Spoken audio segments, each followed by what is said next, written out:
waxa uu ku bilaabanayaa filimka sanadkii 1850 waxaana nala barayaa qoraacaanha qoraagana ma uusan ahayn qof ka mid ah dadka degan deegaanka balse waxa uu mid u soo safray inuu qof la kulmo wuxuuna qoraagani garaacaya guri albaabkiisa waxaana la hadlaysaa haweeney iyadoo ku tixgelisay inuu ka mid yahay macaamiisha halkaan ka adeegata si kastaba haatee qoraagii waxa haweeneydii u sheegaya inuu isaga yahay qoraa balse uusan ahayn macaamiil ah albaabka ayna ka furtay haweeneydii ninkii qoraaga ahana waxay toostay ninkeedii kaas oo ninkii uu qoraagani doonay inuu la kulmo waxaana haweeneydana ninkeeda lagu magacaabo Thomas waxa uu ahaa muwaadin weyn qoraageena wax u soo dhawaaday Thomas soo wax uu weydiiyo sheeko si kastaba haatee Thomas waa u bahdiliyaa qoraagii isla markii uu yimid qoraagii wax uu ku yiri adiga ma waalan tahay waxaad intaan oo dhan soo safraysan anaga ila kulanto maxay tahay danta adiga leedahay si kastaba haatee qoraagii wuxuu iska nitiriya caaladii Thomas waxaana markaana qoraagii ninkii Thomas ahaa ku yiri ayaga waxaan halkaan u yimid inaan sheeko ogaado haddii aad rabto sheekadaas uu sheegto waxaan ku siinayaa lacag waxaana ninkii qoraaga siinaya ninkii Thomas dhammaan lacagtiisa laakiin Thomas isaga in la laaluusho oo lacag la siiyo uu diiday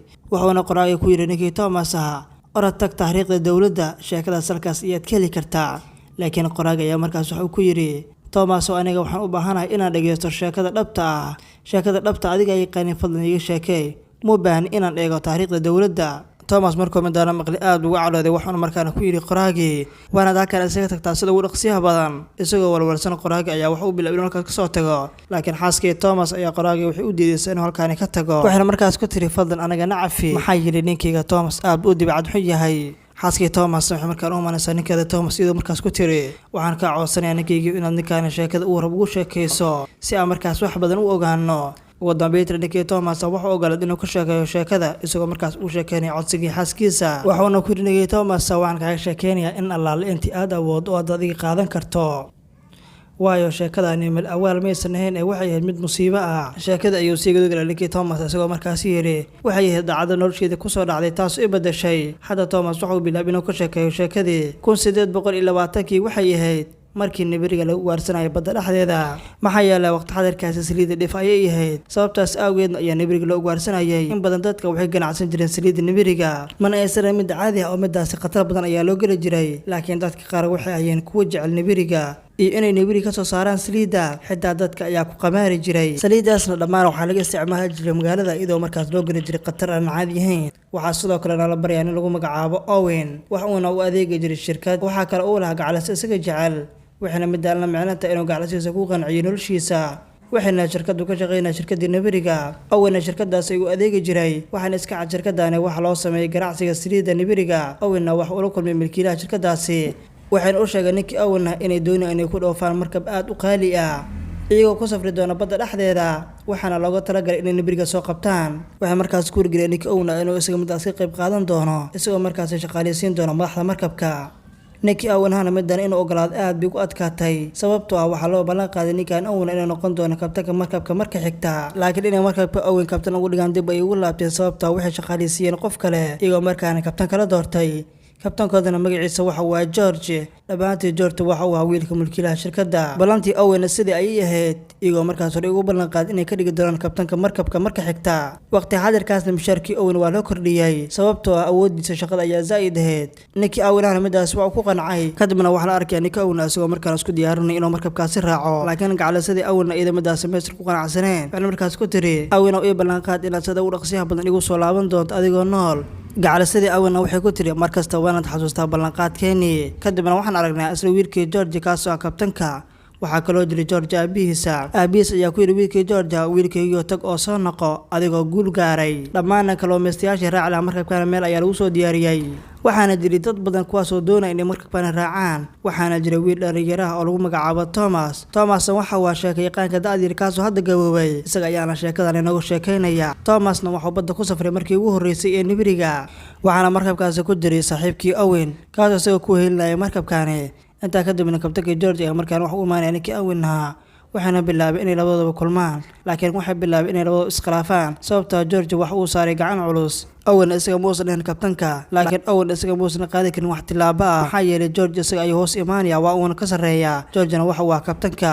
kadibna waxay sharaacdeen markabkii waxaana markaas u diyaargaroobeen safarkoodii laakiin waxay ogaad inuu markabkaani khatar gali karo laakiin ninkii Owen ayaa markaana wax xalaanay xaalad kasta oo khatar ah isagoo markaas isticmaal xirfadiisa waxaana sababta Owen markabkan loogu soo diray maxaa yeelay isaga waxa uu waayay arag laakiin kabtankii George gabi ahaanba waa uu ka soo horjeestay waxaana midaan la macno tahay in ninkan George isaga uusan lahayn wax xirfad ah sidaas daraadeed ninkii George wax uu dareemay xamaasad xaasinimo isagoo markaas marqaati ka xirfadii Owen sidaas daraadeed wuxuu markaan damcay inuu ka argoosto ninkii Owen ahaa markii miiska cuntada la yimid habeenkii ninkii George wuxuu markaan hoos dhigay Owen cunto aad u badan isagoo markaas ku qasbay inuu cuntada aan cuno sida nin beerley ah laakiin Owen waa u dul qaadan waayay bahdilaadaani laakiin muusan qaadin wax tallaabo ah sidaas aageedna wuxuu ka tagay halkaasi waxaana ninkii Owen saaxiibadiisa u sheegay inuu isaga waa bariga halkaan ka tagi doono subaxina markii waag uu bariyay ninkii Owen wax markaan ugu maana ninkii George wuxuuna bilaabay inuu markaan amro waxaan markaan ku qasbay inay amarkii fuliyaan laakiin Owen asxaabtiisa wax markaan dareemay inay ku soo wajahantahay duufaantan waxay ka dhacday badda dhexdeeda waxaana markaas la wadaagay ninkii George inay jirto duufaan taas iyo ku soo fool leh sidaas aageedna waa inay markabkooda dib u celiyaan laakiin kabtankii George ayaa markaan wuxuu amar ku bixinayaa in markabkan dib loo celinaynin oo dhaxmari doono duufaanta badda isla markiiba waxa markaan imaanaysa duufaantii markabkiina wuxuu bilaabay inuu markaan qarqalo ninkii Owenana waxa markaan ku qeeray ninkii George isagoo markaas ku yiri waa inaan markabkan dib u celinaa si aan naftan u badbaadsano laakiin ninkii George waxa markaan muujinay xumaantiisa isagoo midaas aan ogolaanin waxaan markaan ku yiri waan hore u soconaa laakiin noloshoodii wax markaan ku sugantahay khatar aan caadi ahayn iyagoo markaas qaar ku saarnaa in dhammaan markabkan uu gadoomo si kastaba haatee ugu dambeyntii waxay ka soo bixeen duufaantii intaa kadib George wuxuu ku amray ninkii Owen waanaad anaga raayigeysaa oo nagu raarigeysaa qof kasta hortiisa ogowna markabka waxaan u sharaaci doonaa dhanka jasiiradda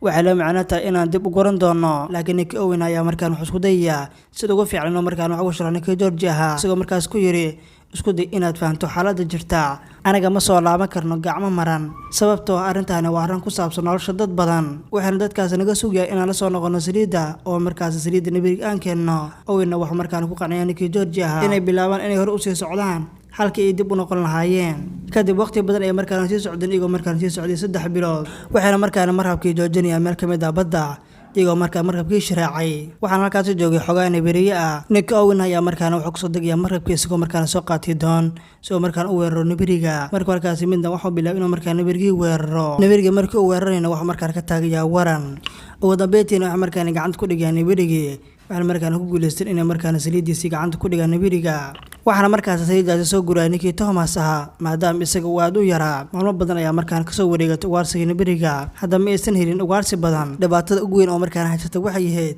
inaysan markaan haysanin wax badan oo markaas ay cunaan waxaana markaas istaageen jasiirad ku taala badda sababtoo hore uma sii socon karaan halkaasna waxay kula kulmeen qoodiye isna halkaan u yimid hilib nabiri labaantoodna waxay la wada kulmeen ninkaasi waxaana ninkii ugu sheekeynaya sheekadii ugu dambeysay ee ugaarsiga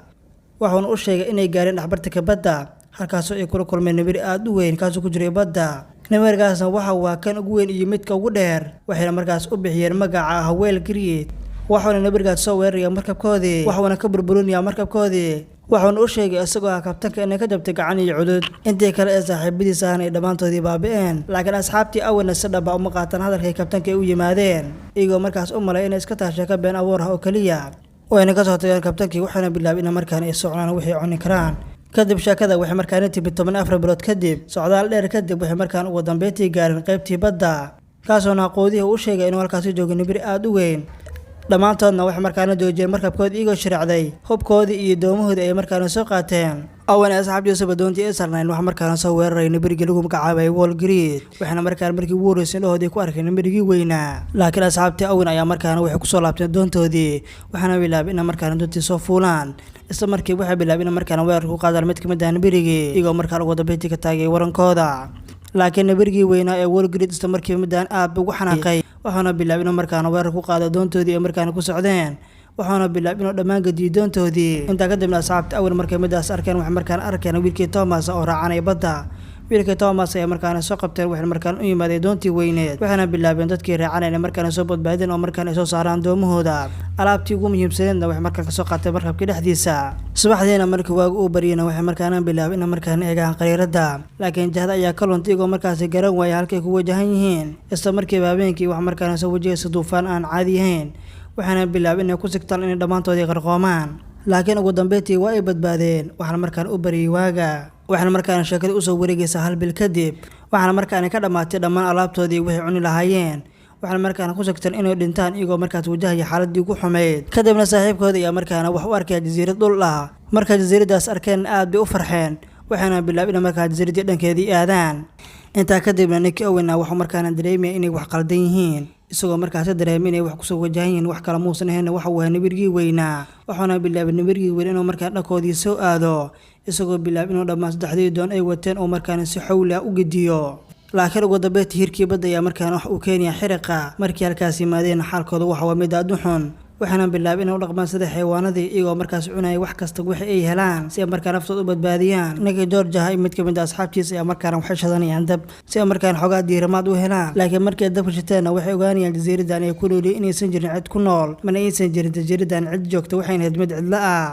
isla markiiba waxay markaan jasiiradii dhexdeeda ku arkeen god markii godkii arkeen waxay bilaabeen inay markaan godkii soo galaan laakiin godkii waxay markaan ku arkeen qolfaf bini'aadam kuwaasoo xilli hore dhintay waxaana halkaan ku aasnaa meedad aad u fara badan markay midaan arkeen aad bay u walwaleen waxaana markaana ziyaadiyay cabsidooda iyagoo markaas ogaad inta noloshooda ka dhiman inay halkaan ku dhiman doonaan kadibna waxay bilaabeen markaan hagaajiyaan doomahoodii burburay kadibna sheekada waxay markaan usoo gurigaysay 48 maalmood kadib dadkii xaaladoodana waxay aad mid aad u sii dareysay waxayna markaasi dhibanayaal u hayeen inay la noolaadaan gaajada intaa kadibna asxaabta Owen waxay markaan ogaanayaan inuu markaan dhintay mid ka mid ah saaxiibkooda Nick Owen waxa markaan damcaya inuu meedkiisa ku tuuro badda laakiin asxaabtiisa ayaa markaan waxay keenayaan qorshe ah inay ninkaan meedkiisa cunaan intay ku tuur lahaayeen badda laakiin midaasi culeys ay ku hediga laakiin iyaga ma aysan haysan wax kale oo markaas ay cunaan dhammaantoodna waxay ka luuleen go'aankaas ay qaateen waxaana aragnaa Nick Thomas oo weli wada sheekadii waxaana markaana yiri aad baan ugu xunnahay inaan cunno saaxiibkan hilibkiisa kadib Nick Thomas sheekada ayuu sii waday waqtigana markaan wax uu soo wareeganay hal bil kadib waxayna markaan ku dhaxbaabeen badda dhexdeeda iyagoo ku xayirnaa waxayna markaan ku jireen xaalad aad u xun sababtoo ah waxa haysi gaajo zaa'id ah sidaas daraadeedna waxay ciyaareen game iyagoo markaas go'aansaday qofkii laga guuleystay la dili doono oo isaga la cuni doono qofkii laga guuleystana si wada jir ayaa loo diri jiray isagoo markaas hilibkiisa la cuni jiray maalmo badan kadib waxay markaan arkayaan markab dadka markabka saarnaana waxay ogaadeen doontii George waxaana bilaabeen markaan caawiyaan laakiin markii naaqoday markabkan u yimid waxa markaan arkaya in doontoodii markaan saarayeen qolfo bini'aadam saas daraadeedna waa uu nahay markabkeena waxa markaan soo badbaadinaya Nick Owen iyo wiilkii yar ee Thomas halkaas way soo badbaadin iyagoo markaan dib ugu soo laabtay tuuladoodii dhammaan dadkiina halkaas ay ku sugayeen xaaskii Owen sidoo kale halkaas ay joogtay markii Owen gacalsiisii aragtay waxay bilaabeen in markaan ku soo cararto oo markaas ay siiso Owen waxa markaan u maanay wiilkii Thomas waxa markaan siinaya katiinada ugu jirtay qoortiisa taasoo ahayd beenkii nibriga